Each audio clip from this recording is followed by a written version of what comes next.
Hari ini merupakan hari pertama sidang Dewan Rakyat Mesyuarat penggal ketiga Parlimen ke-15 yang akan berlangsung selama 35 hari sehingga 12 Disember depan. Beberapa perkara penting menjadi tumpuan pada hari pertama persidangan, dan untuk perincian laporan sidang Parlimen, kita terus saja bersama dengan rakan setugas di sana, Umar Vati Ramaya. Umar.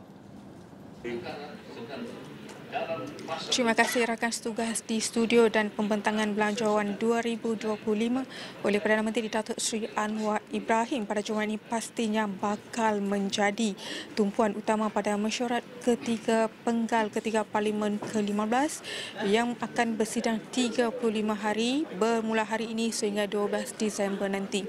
Dan belanjawan bertemakan ekonomi madani negara makmur rakyat sejahtera ini adalah belanjawan ketiga yang digarap oleh Kerajaan Madani di bawah pimpinan Datuk Seri Anwar, dan berdasarkan takwin Dewan Rakyat, pembentangan rang Undang-Undang Perbekalan 2025 itu berlangsung pada 4 petang Jumaat ini dan dibahas di peringkat dasar bermula 21 Oktober sehingga 5 November sebelum jawapan oleh menteri-menteri selama 4 hari.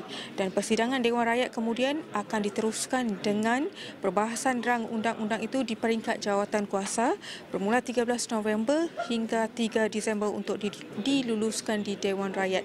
Dan sebelum hari ini bermulanya sidang Parlimen yang di-Pertuan Negeri Dewan Rakyat, Tan Sri Dr. Johari Abdul memaklumkan bahawa bagi menyemai gaya hidup yang sihat, Dewan Rakyat melancarkan inisiatif Hari Tanpa Gula pada setiap hari Rabu bermula minggu ini.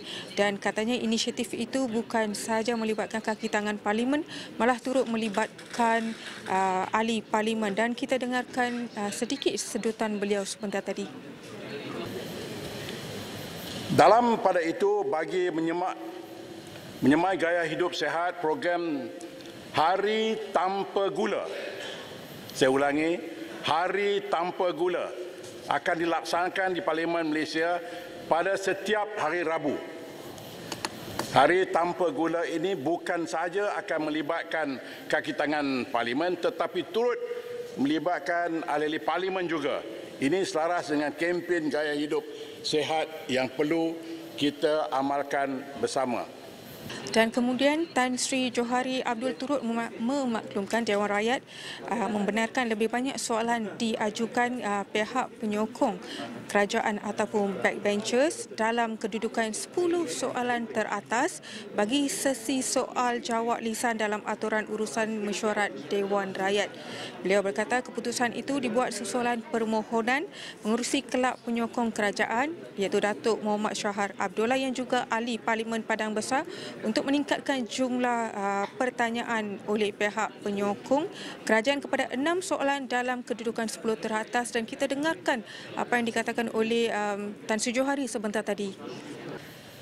Untuk makluman ahli yang berhormat, saya telah menerima permohonan dari pengurusi Backbenchers Club untuk meningkatkan jumlah pertanyaan-pertanyaan bagi jawab lisan di pihak Backbenchers, iaitu 6 pertanyaan dalam kedudukan 10 teratas aturan pertanyaan atas alasan bilangan ahli backbenchers telah melebihi bilangan ahli pembangkang. Untuk pengetahuan, kini terdapat 93 ahli backbenchers dan 75 ahli pembangkang di Dewan Rakyat ini. Peraturan-peraturan Majlis Mesyuarat tidak menetapkan syarat mengenai susunan pertanyaan-pertanyaan bagi jawab lisan. Oleh itu, mulai mesyuarat ketiga ini di bawah peraturan mesyuarat 100, saya benarkan agar lebih pertanyaan-pertanyaan bagi jawapan lisan bagi pihak backbenchers dalam kedudukan 10 teratas aturan pertanyaan. Kebenaran saya ini bukan bermaksud untuk menghadkan suara mana-mana pihak, tetapi untuk memperluaskan suara dari backbenchers dan pembangkang dalam mengajukan pertanyaan-pertanyaan bagi jawab lisan. Saya juga tidak rigid dalam penetapan ini dan akan mengkaji susunan ini dari masa ke semasa.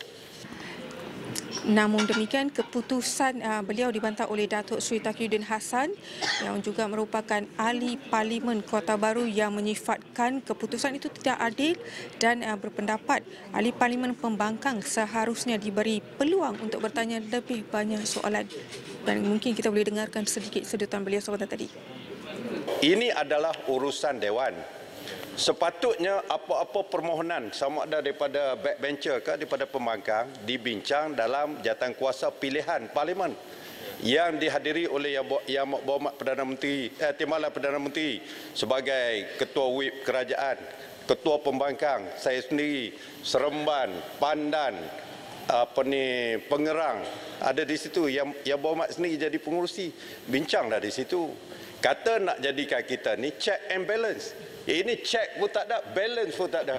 Sepatutnya soalan ni banyak daripada pembangkang. Sepatutnya soalan-soalan parlimen ni bagi lebih pembangkang baru bertanya kepada kerajaan. Ini backbencher tak payahlah tanya, you punya government sendiri. Kenapa? Pokok sayanya perkara ini sepatutnya dengan hormatnya Tan Sri Dipertua sepatutnya dibincangkan dengan kami, bukan diputuskan begitu saja. Ini kepentingan bersama. Itulah saya minta satu penjelasan. Sebelum saya nak Itu tadi sedikit sedutan apa yang dikatakan oleh Datuk Seri Taqiyuddin Hassan sebentar tadi, dan sementara itu beberapa soalan turut menjadi fokus dalam sidang Dewan hari ini, di mana soalan yang dibangkitkan oleh Ahli Parlimen Kota Melaka Khoo Poi Tiong, di mana beliau meminta Perdana Menteri untuk menyatakan sama ada kerajaan bersedia untuk membuat pindaan undang-undang yang berkaitan untuk menangani sindiket scammer yang kini menumpukan kepada penggunaan akaun syarikat sebagai akaun keldai untuk menjalankan aktiviti haram mereka selepas pindaan undang-undang di bawah Akta 574 dan Akta 593. Dan turut menjadi tumpuan hari ini adalah soalan oleh Datuk Seri Hamzah Zainuddin yang juga merupakan ahli Parlimen Larut, di mana beliau meminta Menteri Pelaburan, Perdagangan dan Industri untuk menyatakan langkah-langkah yang telah diambil kerajaan bagi mengurangkan kebergantungan serta mengurangkan kebergantungan serta mempelbagaikan strategi pelaburan dan perdagangan bagi memastikan ekonomi Malaysia berdaya tahan dari dampak ketegangan geopolitik yang berpanjangan di Rusia, Ukraine serta di Timur Tengah yang kini sudah merebak ke negara sekitar. Dan dalam pada itu hari ini beberapa rang undang-undang akan dibentangkan untuk bacaan kali pertama pada sidang pada kali ini. Dan kalau saya boleh perincikan sedikit, rang undang-undang itu adalah rang undang-undang Industri Perkhidmatan Air pindaan 2024, rang undang-undang Lembaga Perlesenan Kenderaan Perdagangan pindaan 2024. Dan persidangan kali ini juga akan menyambung perbahasan bagi rang undang-undang perlembagaan pindaan 2024 yang antara lain bertujuan untuk menurunkan had umur untuk memohon kewarganegaraan daripada umur 21 tahun kepada 18 tahun serta rang undang-undang pencegahan dan pengawalan penyakit berjangkit pindaan 2024. Dan saya kira itu sahaja perkongsian yang dapat saya kongsikan pada jam ini dari Dewan Rakyat. Kita kembali ke studio. Terima kasih.